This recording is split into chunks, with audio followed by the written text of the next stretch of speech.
ये शराब घोटाला क्या है, ये शराब घोटाला कितना सच है, कितना झूठ है, इसी की आज हम पड़ताल कर रहे हैं। हालांकि इस पे सीबीआई ने अपना केस रजिस्टर किया हुआ है। संजय सिंह, अगर ये सब कुछ सही था तो वापस क्यों लेना पड़ा? पॉइंट नंबर 2, जो कि बार बार भारतीय जनता पार्टी कह रही है कि आप गोल पोस्ट चेंज कर रहे हैं। कभी आप न्यूयॉर्क टाइम्स पर आते हैं, कभी आप कहते हैं एलजी ने गड़बड़ करी है, कभी आप कहते हैं ऑपरेशन लोटस हुआ है, 800 करोड़ रुपए का खेल है। क्या आपको लगता नहीं है कि आप जैसा बीजेपी लगातार आरोप लगा रही है, आप बैकफुट पर हैं इस पूरे विषय पर, इसीलिए गोल पोस्ट बदल रहे हैं? देखिए, अभी इन्होंने सत्येंद्र जैन और मनीष सिसोदिया का मजाक उड़ाया, तो वहां से अपनी बात करूंगा। सत्येंद्र जैन वो स्वास्थ्य मंत्री हैं जो जीवन और मृत्यु से लड़ते हुए भी कोरोना के समय में दिल्ली के लोगों की सेवा कर रहे थे। सत्येंद्र जैन वो पीडब्ल्यूडी के मंत्री हैं जिन्होंने 5 फ्लाईओवर के निर्माण में 150 करोड़ रुपए बचाने का काम किया। मनीष सिसोदिया वो शिक्षा मंत्री हैं जिनको अंतर्राष्ट्रीय मंचों पर बुलाया जाता है, जिनके सरकारी स्कूलों को देखने के लिए अमेरिका के राष्ट्रपति की पत्नी, ट्रंप की पत्नी हिंदुस्तान आती है। हमारे नेताओं पे ये कमेंट कर रहे हैं। इनकी मेमोरी लॉस देखिए आप। ये भूल गए बंगारू लक्ष्मण इनके राष्ट्रीय अध्यक्ष थे। 1 लाख रुपए की रिश्वत रक्षा सौदे में दलाली खाते हुए कैमरे पर पकड़े गए और उनको सजा हुई थी। अब तो जमानत पे सवाल उठा रहे हैं, उनको सजा हुई थी। इन लोगों ने शहीदों के ताबूत में घोटाला किया। येदियुरप्पा ने इनकी पार्टी के मुख्यमंत्री रहते हुए हजारों करोड़ का माइनिंग घोटाला किया। रेड्डी ब्रदर्स ने हजारों करोड़ का माइनिंग घोटाला, व्यापम घोटाला जिसमें कई लोगों ने आत्महत्या कर ली, कई लोगों की जान चली गई। कितने घोटाले इनके गिनवाए?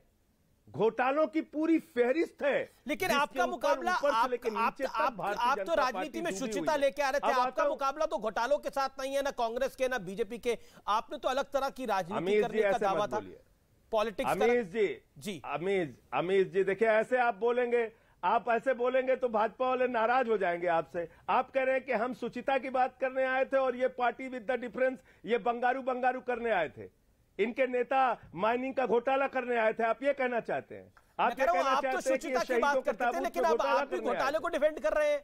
नहीं, हम तो करने आए थे, हम तो कर ही रहे हैं, लेकिन उनको भ्रष्टाचार का लाइसेंस नहीं मिला है। आप अगर ऐसा कह रहे हैं कि उनको भ्रष्टाचार का लाइसेंस मिला है और आम आदमी पार्टी को भ्रष्टाचार का लाइसेंस तो किसी को नहीं है, ना बीजेपी के पास है ना आम आदमी पार्टी के पास है, और करते ही रहेंगे। जी ठीक है संबित पात्रा, इसीलिए मैं कह रहा हूँ हम शुचिता की राजनीति कर रहे हैं और करते रहेंगे। संबित पात्रा, आपका मेमोरी लॉस हो गया है शुचिता की राजनीति के प्रति। जी ठीक है, आपका मेमोरी लॉस हो गया है। मैं ये कह रहा हूं कि उनको याद दिलाइए येदियुरप्पा की, आप याद दिलाई रहे हैं सारी बातें, बंगारू की। संबित पात्रा सुन रहे हैं, लाइव सुन रहे हैं। ठीक है संजय जी, उनके एक नेता ने कहा था केंद्रीय मंत्री ने पैसा खुदा तो नहीं, संजय जी खुदा से कम नहीं। संजय जी, आपने अपने वक्त लिया, अपनी बात को रखा। संबित पात्रा, आपको मेमोरी लॉस हो गया है, अब अपने मामले भूल जाते हैं। ठीक है, मुझे मेमोरी लॉस हो गया है, मुझे येदियुरप्पा याद नहीं। देखिए, ये गोल पोस्ट चेंज करने की हर प्रयास करेंगे। मेरा विषय है शांत रह करके इनसे सवाल पूछना, ताकि जवाब जनता दे।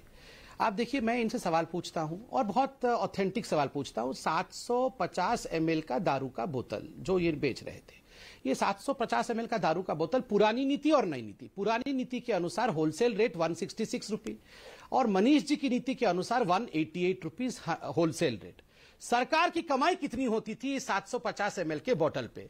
सरकार की कमाई पुरानी नीति के अनुसार 330 रुपए होती थी और मनीष जी के नीति के अनुसार मात्र 8 रुपए होती थी सरकार की कमाई।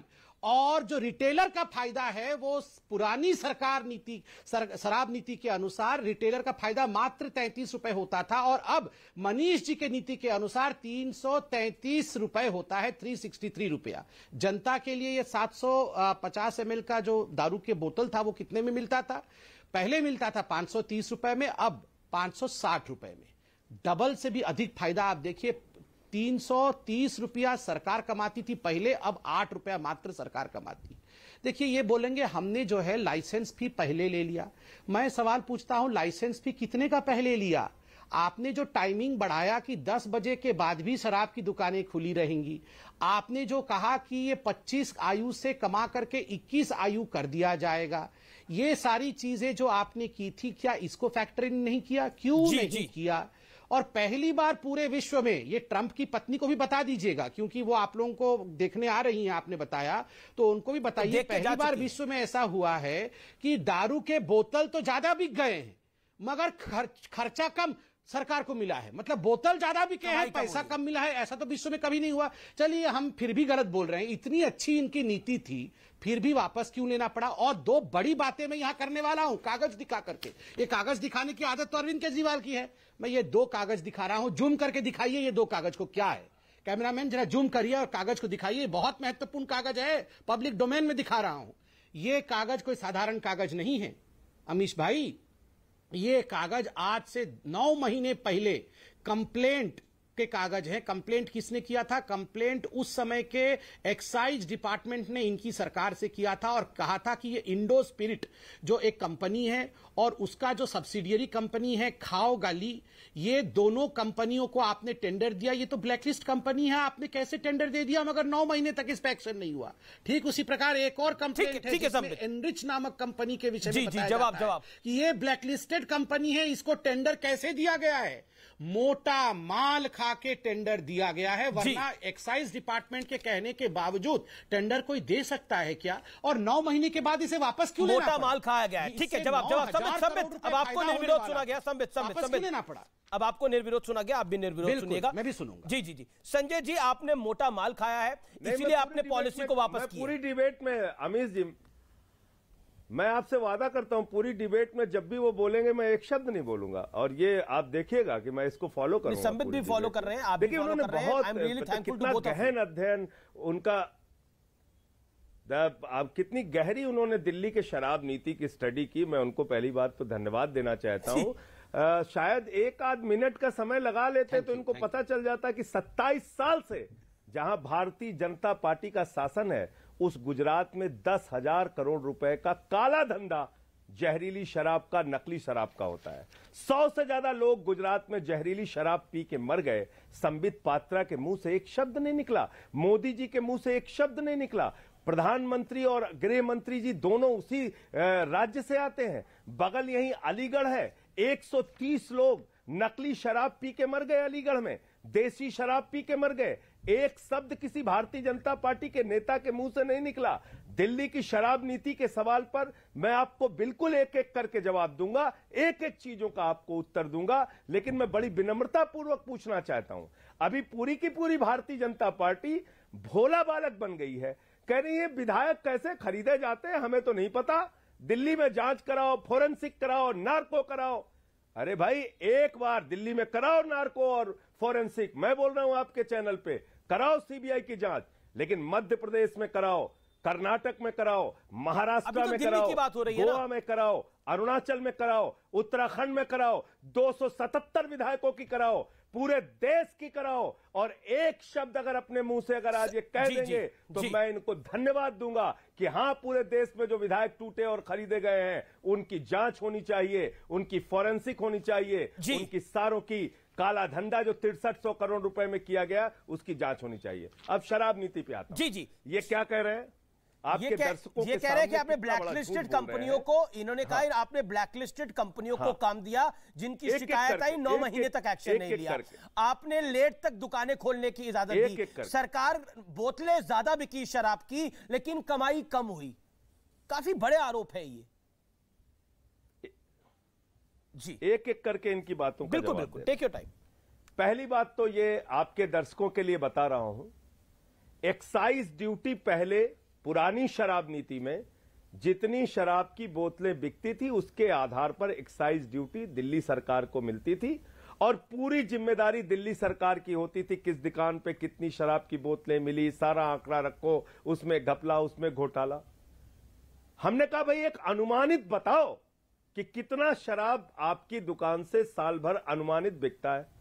उन्होंने कहा साहब इतने का। एक आकलन कराया हमने, उस आकलन के आधार पर जो हमारी डिस्ट्रीब्यूटर की फीस थी मात्र 10 लाख रुपए, उसको बढ़ाकर हमने किया 5 करोड़ रुपए।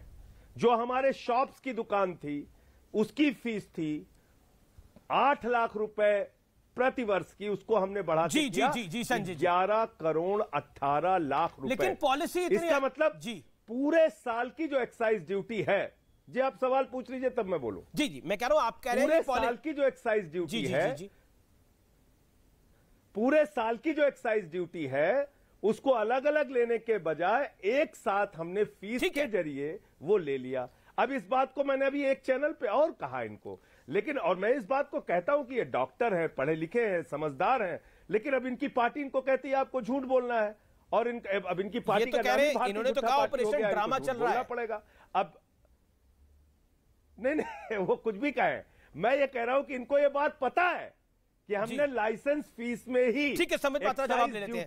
ठीक है संजय जी एक साथ ले लिया। ठीक है, लेकिन पॉलिसी, बड़ा सवाल ये उठेगा, अगर पॉलिसी बिल्कुल सही थी तो वापस क्यों हुई पॉलिसी? मैं एक सेकंड, संजय जी जवाब जरूरी है, लंबा हो रहा है। मेरा निवेदन है आप दोनों से है, मैंने भी बिल्कुल आपको नहीं टोका, ना उनको टोका, ना आपको टोका, लेकिन 7 सेकंड में अपनी बात कंप्लीट करेंगे तो बेहतर है। ओके संबित पात्रा जवाब, क्योंकि ये विषय बड़ा है। अच्छा करता हूं। जी संबित पात्रा। नहीं आपका एक पुरानी पहम क्यों है?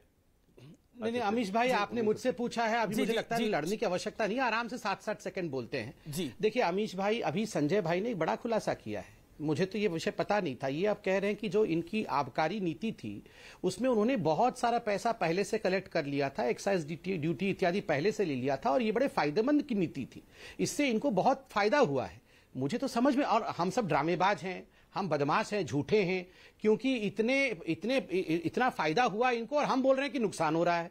मगर मुझे तो याद आ रहा है इनका लास्ट प्रेस कॉन्फ्रेंस था कि बड़ा नुकसान हो गया इसलिए वापस लेना पड़ रहा है, और ये दूसरों के ऊपर आरोप प्रत्यारोप कर रहे थे। अब ये बोल रहे बड़ा फायदा हो रहा है हमें, ये तो हमने पहले से पैसा ले लिया। मैं कुछ यहां आकलन के आधार पर नहीं जाऊंगा, मैं तो तथ्य लेकर आया हूं। मैं आपको इनके आंकड़े पढ़ देता हूं कितनी कमाई हुई है सरकार की। 15-16 में 4,238 करोड़, 16-17 में 4,244 करोड़, 17-18 में 4,551 करोड़, 18-19 में 5,028 करोड़, 2021 में 4,109 करोड़, 21-22 में 5,445 करोड़, और 22-23 नई नीति के अनुसार 1924 करोड़ ओनली, 190 करोड़ रुपए प्रति माह का नुकसान और 37.5% का रेवेन्यू नुकसान। ये तो सारे आंकड़े बता रहे हैं, और अभी संजय भाई कह रहे हैं कि इनको फायदा हो रहा है। फायदा हो रहा था तो इस नीति को वापस क्यों लिया गया? ये बड़ा स्केटिंग पॉइंट है जिस पर आप बड़ा लगातार फोकस कर रहे हैं, ये मैं पूछना चाहता हूं। अगर देखिए, ये आपकी प्रेस कॉन्फ्रेंस को ही कोट कर रहे हैं, यानी आम आदमी पार्टी की प्रेस कॉन्फ्रेंस को ही कोट करके बोल रहे हैं, आप पॉलिसी के अंदर अगर फायदा हो रहा था तो ये बयान क्यों दिया गया, पॉलिसी में नुकसान हो रहा है इसीलिए हम वापस ले रहे हैं? Reply 60 second Sanjay ji. बहुत अच्छी बात, बिल्कुल सही बात जी, एकदम सही बात उन्होंने पूछी, और इसका जवाब सबको जानना भी चाहिए। पहली बात तो ये उम्र को लेके भी इन्होंने एक सवाल किया था। मैं आपको बता दूं कि दिल्ली में शराब पीने की उम्र 25 साल है, ये लोग पहले फैलाते रहे 18 साल है, और बगल में जो उत्तर प्रदेश जहां पर योगी आदित्यनाथ जी का शासन है, 21 किया मैंने बताया, अभी 18 मैंने बोला ही नहीं है एक सेकंड के लिए भी। अब देखिए ये रूल तोड़ रहे हैं, उनसे बुलाइए। नहीं मैं रूल नहीं तोड़ रहा हूं संजय भाई, मैंने अब वो बोलेंगे, संजय भाई जस्ट एक सेकंड लूंगा, रूल तोड़ना भी नहीं चाहिए। मैंने यहां कहा कि 25 को कम करके आपने नई आबकारी नीति में 21 किया था, इसको आपने फैक्टर नहीं किया, आपने 10 बजे के बाद बढ़ाया। आपने जो कहा अभी अपने इसमें कि अनुमान लगाने के लिए, ठीक है संबित, मुझे रोकना पड़ेगा। देखिए मुझे ब्रेक लेना है, मैं ब्रेक के बाद संजय जी आप ही से शुरू कर रहा हूं। बड़ी खबर आ रही है, सीबीआई को ज्ञापन सौंप दिया है आम आदमी पार्टी के कार्यकर्ताओं ने। मैं ब्रेक के बाद वापस आ रहा हूं, बड़ी खबर आ रही है आर पार में।